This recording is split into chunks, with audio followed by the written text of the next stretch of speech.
Hi, I'm Carrie Schatzman, and I'm a counselor with ERC's Counselors and Consultants. For many people, the uncertainty around the coronavirus is one of the hardest things to handle. We don't know what is going to happen next, and we don't know how bad things are going to get. We've already experienced changes in how we live, how we work, how we facilitate relationships, and we aren't sure when things will return to normal, if they'll return to normal, and it leaves us wondering what's going to happen next. But even in the midst of this unique crisis, there are still some things that we can do to help with our anxiety and worry when we are feeling uncertain. One of those things is looking at what is in our control.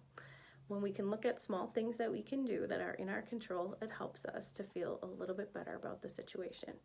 When we can look at the guidelines set forth by the CDC and remind ourselves that we're practicing safe hand washing, that we're keeping social distance, that we're doing all the things that we need to do to help keep ourselves safe, that can give us a little bit of peace of mind.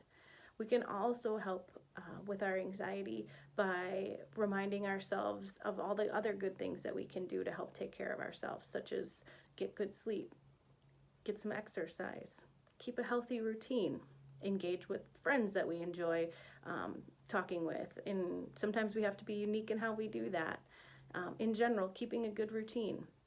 So by looking at those small things that we can do, it can help us to feel like we have a little bit more control when things feel very out of control. Another thing that we can do is a little bit of mindfulness. And so one of the things that help us to calm down and that can help us in this situation is a grounding exercise that helps just bring us back, calm us down a little bit so that we can focus on some of those other things. So I'm going to walk you through a little grounding exercise right now.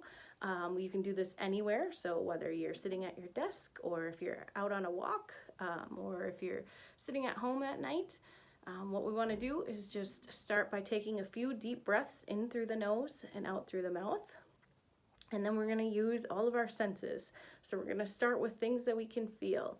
And we're going to think about all the things that we can feel. So you can feel the floor under your feet. Maybe you can feel a warm cup of coffee in your hand. Maybe you can feel the cloth on the couch under your hands. The soft blanket that is on your lap. So focus on all the different things that you can feel. And then we're going to focus on what you can see. If you're out for a walk, maybe you can see the birds flying. Maybe you can see the sun shining.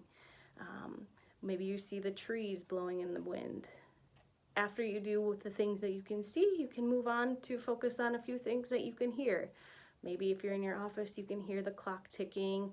Maybe you can hear conversations down the hall.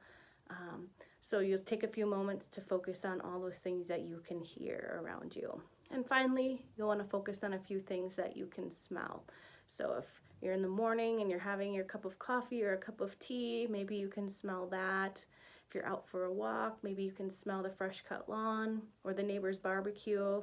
So we're going through all of our senses to help ground us and help remind us that we're just in this moment right now. When we do these grounding exercises, they help us to remember that we don't have to tackle everything all at once, that we can just stay present. It won't solve all of our anxiety, but it might help us slow down, have a different perspective, and then maybe tackle one or two small things to help us feel a little bit better. Thanks.